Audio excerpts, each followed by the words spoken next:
Bonsoir chez vous, mesdames et messieurs. Merci de la confiance que vous accordez à cette émission Radio Locole Masolo sur votre chaîne préférée Radio Locole TV. Pour tous ceux qui me connaissent, j'en suis très flatté, ça me va droit au cœur. Pour tous ceux qui ne me connaissent pas, sachez qu'on m'appelle Fiston Pelende Tate SDK, votre humble serviteur. Mesdames et messieurs, aujourd'hui dans le cadre de cette émission Radio Locole Masolo, nous allons être bilingues. Pour vous reprocher Mingi, toko travaillement le poteau pour nous ko ba ivoirien, ba camerounais, ba la nakabe biso ya moko me pro me ate ata to lingala, to français, so na ndeko camerounais, ndeko burundais, ndeko nani interpréter pour na yepo masolo to beta awa ezo sunga ba communauté non seulement ya biso ba mangala, mais ya ba tunyo surtout. Mbote na sponsor officiel de l'émission Oyo Yannick Nia, les dragons de la monnaie congolais, Yonde Mankambu, Wumbela, Didier Djenga Bokula Kai Kofo, autorité morale Bamongo, Nyos ya monde entier, le Sako, Yonde Makambu, Tokena na onde ngwana, na bo sanité. Liso Tokobeta lelo kakane tolobaka na radio Locole Masolo, ba tubayaka na mapesa kabiso Masolo, histoire vraie. Ya ba vina bango ozole kana vina bango ozole kana ba famille na bango potanga to kubeta yango misusu bazaka na besoin ya conseil le kula lelo misusu bazaka na besoin pour to baka to peigner to fungola misu non seulement na bana nzambe mais la communauté nyos o balanda kabiso esika de kwa kweki yo okoya te bisolo lelo ezo pesa passe et ça vraiment récent très récent et tout ça ma do kaka na moi oyo et banda kala mais na moi on dépêche que ndeko apesa biso lisolo pour na beta par rapport à masolo to beta ki et toucher ndeko moi si abino papa fisto beta lisolo o yangai lisolo o to ko beta e uti bongo na Kinshasa mikolo Kinshasa makambwa masolo bele to beta mikolo e uti to tra Kinshasa bando ka jobu captain bolali bando ka bolali bo pesa masolo te tala bana ndeko Kinshasa wali ko mena bino. Ndeko apesi lisolo comme on a eu ndeko Clarisse. Sika boza na 26 ans. Abi papa Fiston beta lisolo na ngai me kotanga kombo teta pasi. Lisolo na ezali nini? Na lingi ko mo extrait mo ko expliquer po ko expliquer ça facile te Yo kana ndenge Clarisse a expliquer et puis to ko beta la bino brièvement ndenge lobi. To la no Clarisse yemo. Papa na zaki ingénieur. Il y a construction. Moi, on est les âge mon indépendance un peu. Après cela, selon l'histoire où il y a un expliqué après wana papa qui colonel le non, il fallait pas pour la tribu mon sousou. Je préfère pour la bon moi na kasi ce qui est moi si des alaki avec la quatrième femme nae. Alors, tant que papa n'a papa j'ai vraiment dit que se sentir mal à l'aise. Il y a côté à Kobala nan de Konayo, bon, mais de Kossele vraiment, ben vraiment quoi arranger était. Aye Kokende, à Bali, moi c'est mon sousou. Azaï Pekara Moussoil, mais il y a qui s'engane, tant que Kobala naye, à côté de la Kindu. Bon, voilà, ok. Voilà mon extrait, extrait. Oh, comment est-ce qu'il y a une Clarisse a expliqué pour te expliquer très bien. Ah, ouais, tu as combien de Clarisse, mais combien de gens famille pour y avoir plus d'autorisation. L'histoire, ça y est, nini. De Clarisse a lobby. En fait, papa na bango, a na basi 7. Abana basi 7. Ah, et puis si passe, il y a malamoto, il y a 7. Donc, c'est que vraiment, père a grand tireur. Si Koko na bango, a qui colonel. Parce que tu as bas Congo. Tellement qu'on a colonel na yabisno, il paraît que na coutume na bango, papa sengaki, donc koko na bango sengaki papa na bango donc abala mwasi ya famille na bango pour na peut-être na s'occuper héritage tika na famille, s'occuper neni bango ba yebi. Alors papa pe abalaki mwasi moko ya famille, moi sa famille abotaki bana 4. Trouvé ba plus tard bana moi na 4 wana donc moko ça déjà na Paris, moi ça na Londres, je commence na Paris to Belgique, mais moi ça na Angleterre. Mi balé basa na Kinshasa. Bafanda sikoyo na bandal lo mama oyo mama na bango ya famille o papa banga bala moi sa famille bafanda na bandal na bande ko na mi balé basa na moka sana France, je crois, France to Belgique, mais moi, c'est en England. England, donc Angleterre. Et ce, c'est nini. Papa tellement babali c'est qui moi sa famille de moi regarder c'est la cadeau ba imposer à bala moi sa famille bon babala il pas beau 4 bala mais comment est-ce que ba ko imposer nga moi sa famille on a déjà avant bala moi sa famille on a moi sa famille il y a quatrième femme donc avant moi sa famille papa il na basi déjà la bota ndenge bo ki on a Clarisse lobby il y a la banga li boso sana âge mo indépendant de 61 ans imagine donc papa sana ba 80 kingani.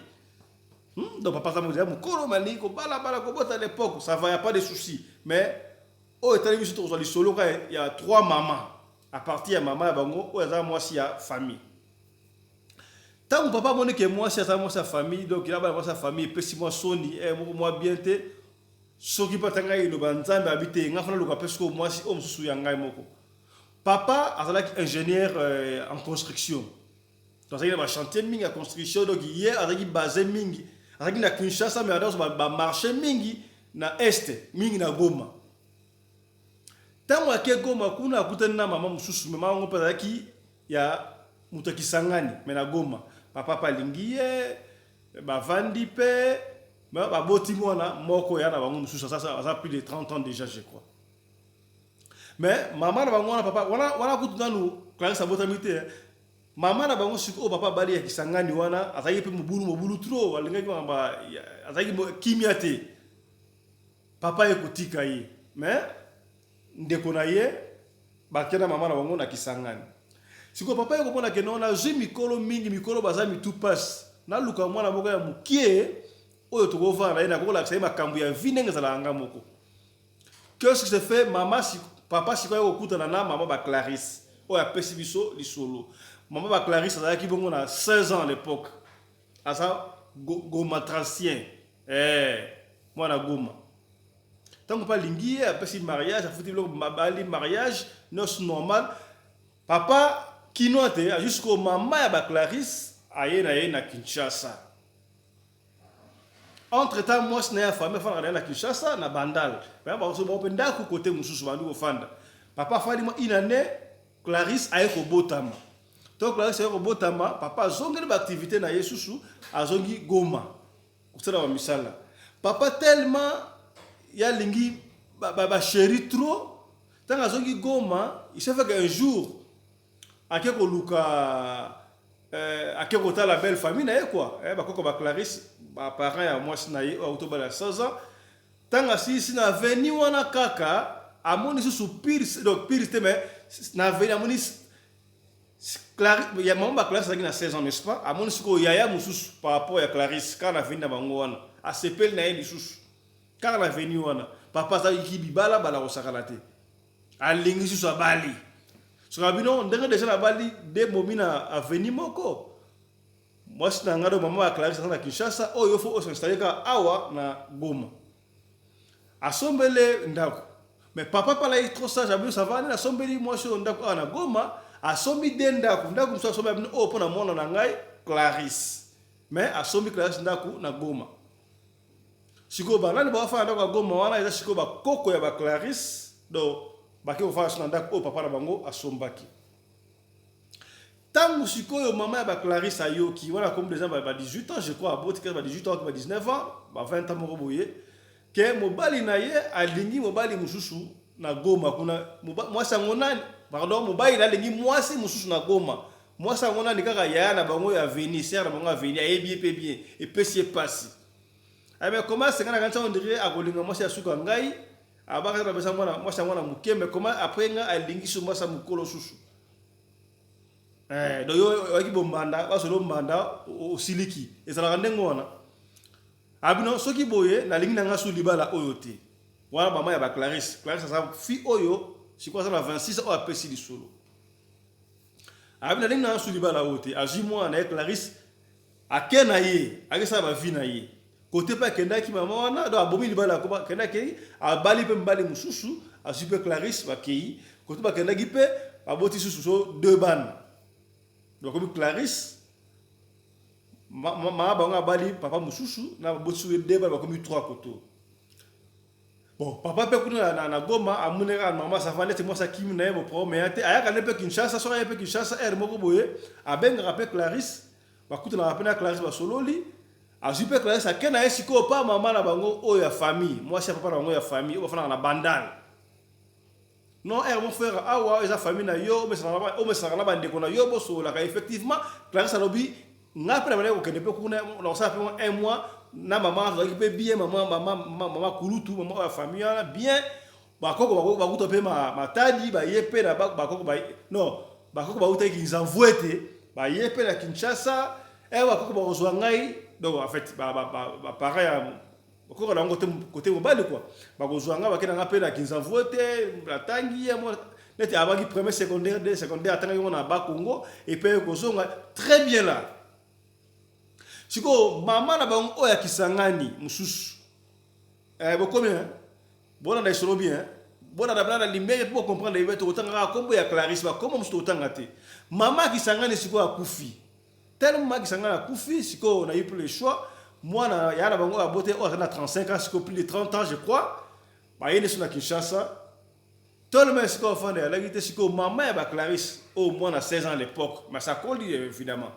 à jusqu'au yana bango ba ko na Clarisse ndako moko pour maman o na kufi o sikoyo maman Clarisse ko la maman na ye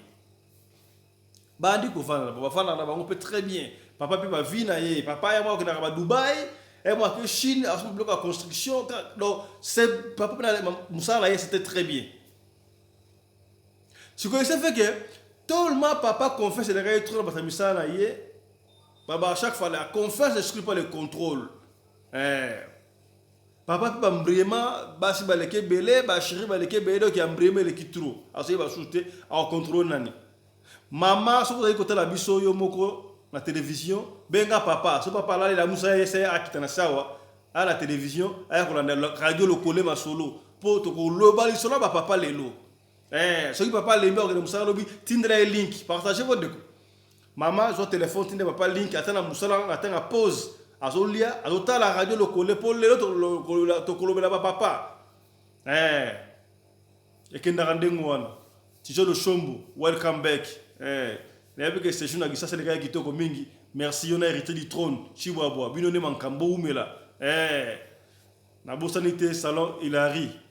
na Rosentenville et à Matata Mponyo ya boza les champions yone mankambo umela sikoyo papa tellement confesse les gars et puis a comment na misale belé moyen ko déplacer ça qui souté a comment ko confesse sikoyo ba déplacement to ba chambre chez Chine et pas ya collaborateur de moko a format collaborateur vraiment que de Chine a son ba ba matériel de construction a yela ngo ba sali do musale que très bien et mon papa atikila a servir musala kuna atikeli collaborateur si fait a servir musala Goma papa gozonga kin a talibana na sto na pa gozonga sikoyo soupçon ko sala collaborateur moko ya papa moi na musana ye a moi ki moi si pas bado ako malaisa na nga moi si ya papa na bango na éviter maman c'est dagi pona nini il s'est fait que collaborateur ya papa na bango abandi ko masiko na maman na bango quand les ba soupçon maman na bango wapi vous vous rappelez le baki dogi de grande sœur ya maman Clarisse o ya veni moko wana o parce que mlage ndako na Goma ye badi ko masona travailleur ya papa na bango et puis si pas si bandeko ba ça papa trop pour travailler nous on a suspect yena na mwasi na yo comme d'habitude mais bal bandi marana nous karaté a douter jour où yemo kangi bango a flagrant délit et puis si pas papa est au coup à mwasi na ye na travailleur na ye o tela motema et puis si papa retour tant que papa retour papa mbala moko AVC papa ça AVC talaka la Goma baba yo kina Rwanda mbaye na papa na Kinshasa parce que asali déjà AVC mbebobele tengami baye na Kinshasa ba soin bandi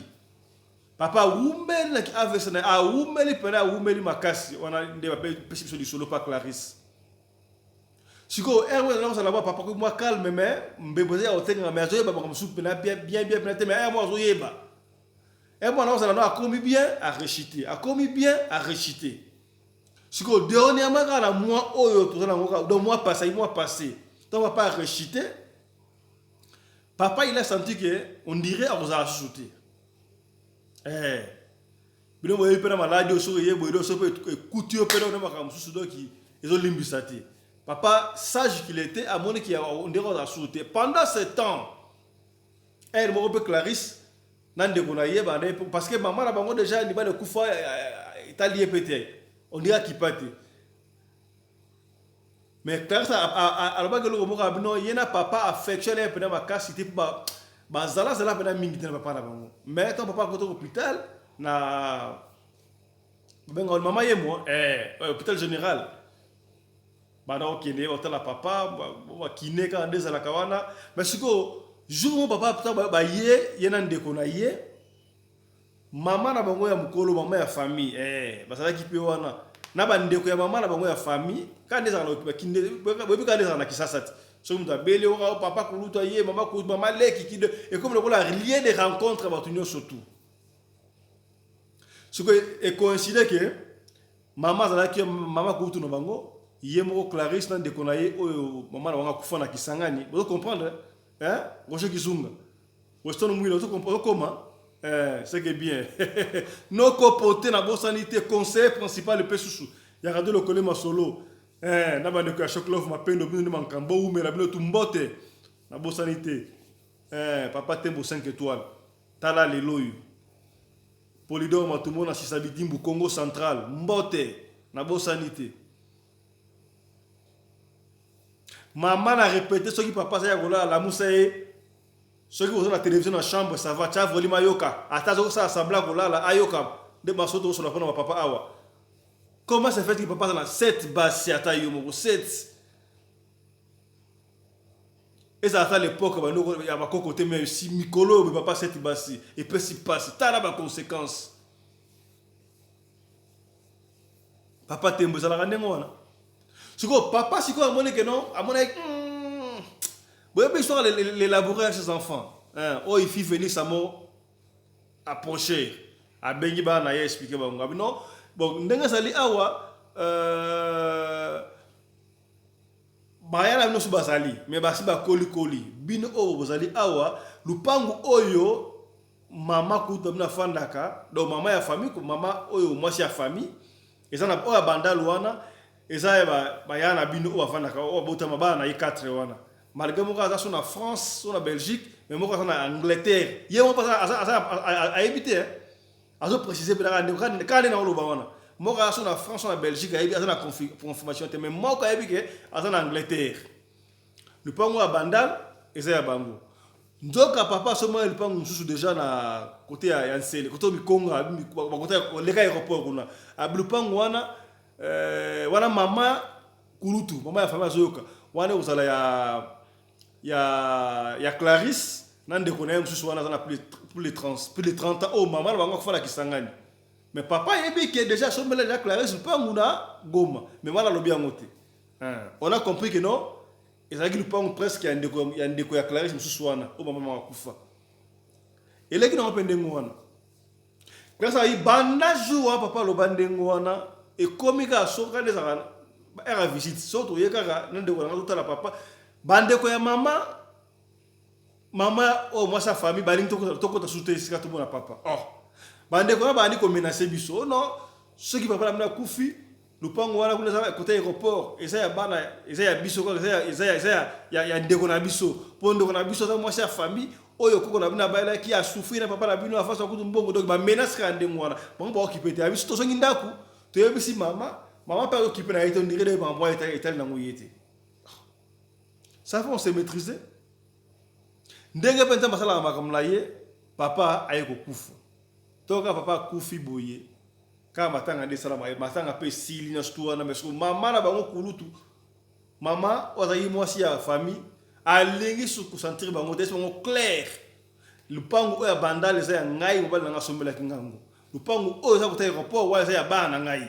na kopesa bino eloko moko te ba bien ostuana na kopesa bino eloko moko te mama ya mama mwasi ya famille mama mukolo grand prêtre nani mama kulutu akangi ba bien surtout sikoyo ba famille pe classe abino ba famille ya papa pe tellement ba ezaki mwasi oyo bazolaki papa ba koteli bango donc basali complot Donc maman ou tabiso na ba ne ba na poto na oya kin na ba ne ka pasa ngai complot contre biso ba isoler biso ba na bino sa ba na makangu te bino te bo solo ko moko te boye to zongi ndaku biso to tiki aso mama to tiki na biso pour mesate siko qu'est-ce qui s'est passé on est sali ngana ya na radio le coller na pesa lisolo pesa ngai passe tant to zongi siko eleki quelque temps to kunda papa moi passé kaka moi oyo maman na biso. Vous comprenez, maman a moi à 16 ans à l'époque, on a 16 ans. Abadi côté Clarisse poids. Donc en fait il y en a y poids mais c'est mingi Clarisse. Avec Clarisse on a besoin de l'embio déjà. Ngai maman na yo na balaki na 16 ans. Comment yo ko 26 ans tisiko mbala date ngeni zo bala tene ngeni. Sala to luka moyen o mbanda kuna ngai. Pour na ko garder moi na moi c'était 16 ans et pardon 26 ans et puis si passe. Siko Clarisse on a ba stress wana ko sakana. Tezo passa stress makas. Ah ça la ndengeni. Aïe maman ebsinga soki mama kuna bino abote bino lupongo promet mais yo papa na yo asomba lupongo na Goma kene na Goma kuna teka lupongo na Goma yaka asomba lupongo na Kinshasa nda mbongo ba na business aïe mais maman so lobana bongo abosani ke lupongo o ya Goma kuna mutafanda kuna za ba parents na yene bafanda kuna est-ce que ngana zo avion na ke su Goma kuna na bimisa ba koko na ngai o ba parents na yena ndako na teka ngo ekosala ndenge nini est-ce que maman so resonete qu'est-ce qui ne va pas likamune kombelinga nzambi. Et puis c'est passé. Tala niveau. Nana te bango na confusion. Est-ce que ça dit papa? Bon papa n'est pas ma pango. Il fallait que il était bien vivant dans le bain n'engona mais fallait à ça la monta la na force ton ngeni. Parce que mikanda no susiko ezana maboko ya maman moi chez la famille peut s'y passer. Donc moi na Clarisse on a 26 ans on a stress à sa caractère, elle sait pas quoi faire. Elle sait pas quoi faire. Yanga bino ndenga na radio le coller na radio le coller bo pesa ngai conseil pour na ya kosuka to kana Clarisse ndenga zo lo banana to kana Clarisse ndenga asenga ba conseiller radio le coller ba pesa conseil apiango na resepila vraiment mingi radio le coller TV bo pesa biso no liano na mituna oyo eza vraiment kotungisa surtout molimo na ngapi. Voilà. Donc boki Clarisse a ça besoin de quoi radio le coller au bolanda biso pa yebiki awa ba papa ya bwani ya bazalaka ba papa oso avandi pena bazo pesa conseil ezo kota na molimo na motema ezo salema ba mama ya bwani bazalaka ba ya bwani ya baleki ya bwani o basunga batu na esa kabino chaque fois bande ko bakala masona bango misusu pour na besoin conseil ba nini ba ko sala ndeko sana besoin conseil na bino ndeko sana besoin conseil na bino ndeko o el ningi ko so na ndeko Clarisse kambozate yo tinela biso voice na yo to koma na se wana po yemoko aza en ligne a rolanda ba commentaire na bino to benga biso en privé to personne mo Clarisse o so na yi to tinela biso voice note na yo to transfert mo pa ya Clarisse po bana basa ya rushuka côté kuna papa a sali pas même 2 mois na mabele ba bote mo po se bloco no surtout maman na e propre sika wa chay po ali abalite po maman balaki na 16 ans kaso balaki na 16 ans yo maman mo kimaki bala ngote na dijito kimaki déjà est-ce que na 16 ans je donne que ce que balaki na 16 ans moi na pas ba na 16 ans et puis s'y passe elle a encore 26 ans elle est encore trop jeune oye bisa moi na keno yo kene kuna Goma oteka lupango papa na tikela kiyo mexo tata na yo na mama no bakovanda wapi bo sane ke lupango oyo basomla mwana yo koko na iba koko na yeto papa na mama no bavanda kuna na ebité et puis s'y passe ndana tsiko vie aba na danger eza papa na bango boko toza mama na bango ezo peut ça passe ba papa bo réagir ba papa ya boania ba mama bo réagir ba mama ya boania radio le Coller TV ndenga no ba chaque fois ndeko soko tayi solo oyo to yoki lisolo na biso na audio to na vidéo partager yango soke sungi yote ko sunga ndeko mususu o tindela ye soke sungi ndeko na te e ko sunga ndeko mususu to partager l'émission et puis ndeko to s'abonner massivement tango ozo ka lisolo ba tindelo link otali radio le Coller boé aucun point au fini kuna subscribe to fini s'abonner après qu'on finit s'abonner on finit cloche à notification pour au katakate ce que tu as émission aux orambala moko et puis s'y passe yoka lisolo ande ko moi ce n'est pas s'y passe moi naza na choc na minute oyo ayebi asala nini alobi natangaka na IEC mais mikolo franchement bana papa bela minerva eza mobulo na okene sur classe na yebi na sala nini et comme les ngata difficile pour na sokola ya mo ataki moi si pour makanisa aussi la ngai na sala nini ngana ndeko na ngai ndiko ba otiki sanga ndi moi sika donc kini pena mo mobulo et comme le kola ya asa ya na ngame et comme le kola ngana comme ya po ngana za ya quinoise mais tout ça vraiment mal à l'aise dans ndako et pas ya maman na biso mo surtout ngai pas ya maman na ngai mo ke pesi ba tata bandeko voilà le soleil lelo et sukiwana bo pesa conseil pa bandeko papa Tembo 5 étoiles Sisabidimbu Congo central pour lido matumona ndoko poté mama Gert Vanessa MK boza ebele na bosanité ya ono bande kwa esengo ya libala bo pesa conseil bo partager émission bo s'abonner massivement ndeko za na lisolo to ba chaque fois na lisolo mo ki lisolo e ko édifier bande ko sunga bande ko pesa toli to za na pesa conseil benga biso na biso to ko jamba yo to masolo c'est ce que to saka masolo numéro de rédaction et ali plus 27 67 64 320 85 alors plus 27 67 64 320 85 okozwa biso na rédaction bima opesi lisona to ko bete yango kaka ndengo lingi soko boy tutanga kombo to kotanga kombo te soko tutanga kombo to kotanga kombo voilà on s'arrête là pour aujourd'hui grand coucou na Afi mama Afi na Jamie Stone molani monene ya radio lokole mbote mama Afi sikozali. Voilà, merci à Mama Rina Rumbi qui nous a aidé du côté de la caméra. Merci à Chris Laris Pelende qui est à la réalisation aujourd'hui. Merci à Win Laris Pelende qui a été du côté de la lumière. Nous allons vous retrouver prochainement avec un autre numéro de l'émission Radio Lokole Masolo sur votre chaîne préférée Radio Lokole TV. D'ici là, portez-vous bien. Santé de fer à tous. Chap chap et tchara. À tantôt.